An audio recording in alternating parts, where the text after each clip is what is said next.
with Aquaman coming this month, I'm going to be revisiting and just, well, visiting in general, some movies from the DCEU. And today, we're going to be talking about Batman v Superman: Dawn of Justice. Before I go on, don't forget to smash that like button, smash that share button, and if you're new here, smash that subscribe button so you can watch more reviews like this one, and give a little tap to the gray bell icon for notifications on my latest uploads. Back to the review. After the heavily divisive Man of Steel, Warner Bros. Announced that a new installment of Man of Steel was going to come out, but this time, he was going to finally meet and brawl with the Caped Crusader himself, Batman. After some very questionable casting decisions, like Ben Affleck as Batman, this unknown actress and model named Gal Gadot, who is going to play Wonder Woman, Jesse Eisenberg as Lex Luthor, and a lot of others, all doubts were silenced when the first two trailers came out. The visuals were amazing, and we finally got a glimpse at these two titans of superheroes meeting for the very first time face to face. In a live-action film, of course. But worries started to pour in once the third trailer was released, and they revealed Doomsday, one of Superman's villains, and was never announced that he'd be in this film. More worries started pouring in when Warner Bros. Decided to hold off the review embargo on Batman v Superman until a day or two before the movie's release, which is not a good sign. And those signs turned out to be right, because this film was destroyed by critics and audiences. And I'm not going to count the Rotten Tomatoes audience score, because it has been mathematically proven that fanboys, or any other people or whatever, will just spam rate movies to fit their own personal agenda. Like what happened with Star Wars The Last Jedi, or what they were going to do with Black Panther. So yeah, never trust audience scores. Really, you should only trust critics' scores. And no, they're not snobby or anything, they're just people like you and me, except they don't have an army to back them up. They only have their opinions. And this is coming from someone who liked the damn film. Yeah, you heard it right, I liked Batman v Superman. Do I think it's perfect? No. Are there problems? Yeah. But I feel like there's a lot of things that are so great about this movie that people overlook, and there's some problems that people have with this film that don't really make a lot of sense. First, let's talk about the performances. I feel like everyone here did at least some kind of a good job in this film. The best of which by far is Ben Affleck as Batman and Bruce Wayne. In all honesty, when I was a kid and I first heard that Ben Affleck was announced as the Caped Crusader, I thought it was a horrible choice. I was like, the guy from Daredevil? He's going to ruin Batman! Yeah, I had that kind of mentality as a kid. Don't at me, bro. But, much to my surprise, Affleck might actually take the cake as my favorite live-action incarnation of this character. He's aggressive as hell for all the right reasons. His costume and overall aesthetic is just so awesome and really reflects the Arkham games. But most importantly, he does manage to balance the Bruce Wayne aspect and the Batman aspect so perfectly. In fact, most people said Ben Affleck was the best part of this film, even those who said that the movie was crap, which makes me wonder why Ben Affleck was nominated for a Razzie for Worst Actor. I still can't get my brain around that. Like most people liked Ben Affleck as Batman. Why was he nominated for Worst Actor? And not Rob Schneider for Norm of the North. Now, I did used to have an issue over Batman killing people in this film, but I realized I'd be sounding like a big hypocrite if I said that. Because I'm always saying, no, don't be stronghold to the comics. Like, if you want to go outside the comics, then do it. This is a movie. That's what movies should be. Movies should be movies and not comic books. But if I was saying that, then why would I be saying Batman shouldn't be killing people? And even then, Batman has killed many times in the comics. So yeah, upon further, realization, I don't really have a problem with Ben Affleck killing people. Even then, he's not like he's going out murdering random people. No, he's killing thugs who are shooting at him with guns. So I mean, yeah, that would make sense. Henry Cavill, I still say, is a very underrated Superman. If you want more detail as to why I think this, then watch my Man of Steel review. Link in the description below. I don't even think Jesse Eisenberg was that bad as Lex Luthor.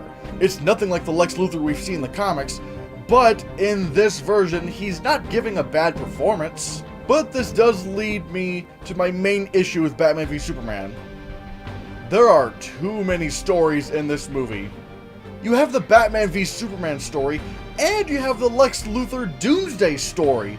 These are two very different stories, and I don't know if they really match that well together. I feel like as the stories themselves, they work just fine. Hell, they're actually great. I even really like how they did the Doomsday fight. I really like how Doomsday looks. I like the ending to the film. But the problem is, this was done way too early. Like, this is the second movie with Henry Cavill's Superman. You really want to pull this out in your second outing? You really should have waited for this. The actual Batman vs. Superman story in this film is all we need right now. Now, I do disagree with people when they say that Ben Affleck's Batman should have had his own movie before Batman v Superman. I don't really think so, because really, when Man of Steel came out, that was like a year after The Dark Knight Rises came out. So, I don't really know if that's such a great idea, because you already concluded your Batman storyline. I feel like we know Batman well enough at this point to just throw him into Batman v Superman. And even then, we're given enough backstory to Batman to justify him being in this film. I feel like that aspect was done very well. However, another issue I have is that sometimes the motivations for Superman hating Batman are very blurry. You don't really get a whole lot of context to his hatred or whatever. Or not, I don't even know if it's really hatred, just his worry over Batman. Luckily, the Ultimate Cut does fix this issue. It shows Clark Kent as a reporter going around and asking questions about the Batman, and he starts seeing that Batman is going rogue, and he's becoming a very violent vigilante, and he wants to try to stop this guy.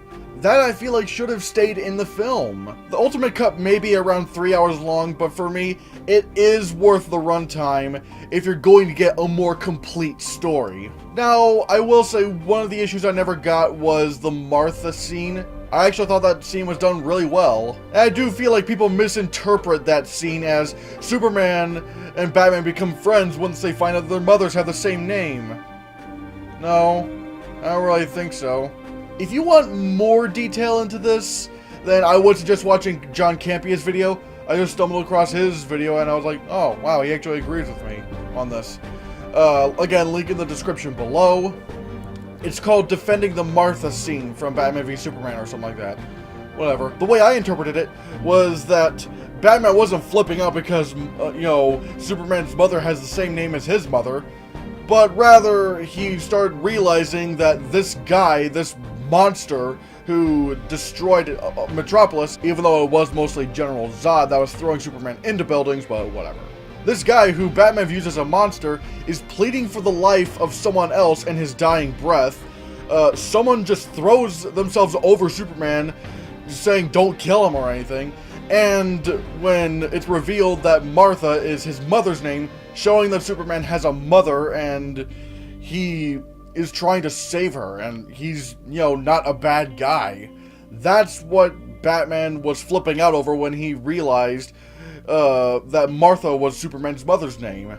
And also, I do kind of feel like it also goes back to Batman realizing what he's become. Like, he's becoming just as bad as the people he fights. Now, one issue that many people have was that the film was too dark and gritty and serious, which I feel like is just a BS excuse for not having real criticisms over the film, because you could have made this film more lighthearted and the actual DNA of the film, the actual plot points would have stayed exactly the same. I mean, if making this lighthearted would have automatically made it a good movie, then does that mean Son of the Mask was a good movie because it was lighthearted? Or Superman 4: The Quest for Peace?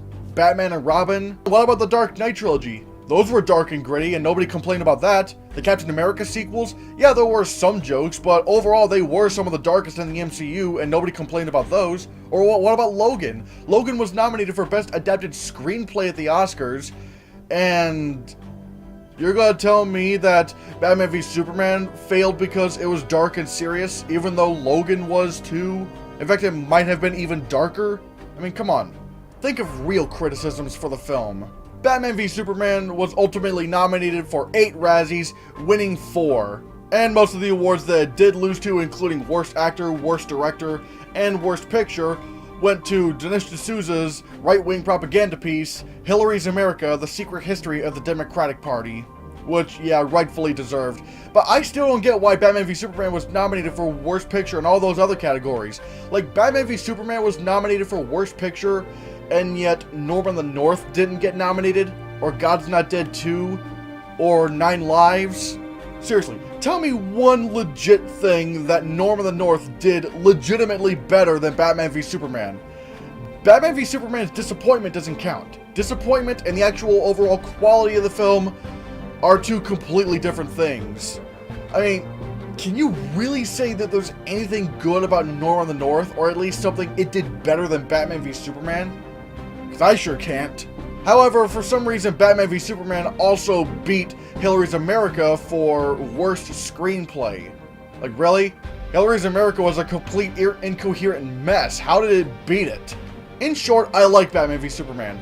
Yes, it has issues, and I'm not even saying it's a great film, but I feel like a lot of the things in this film are so good, and I feel like many people overlook that.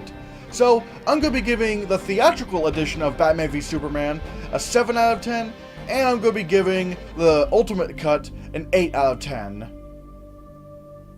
Again, I would suggest watching the Ultimate Edition more, because while it may be longer, it does feel more like a complete story. Like, Superman's motives seem a lot more clear in the Ultimate Cut. So, what do you think of Batman v Superman? Let me know in the comments below what you think. Thank you so much for watching.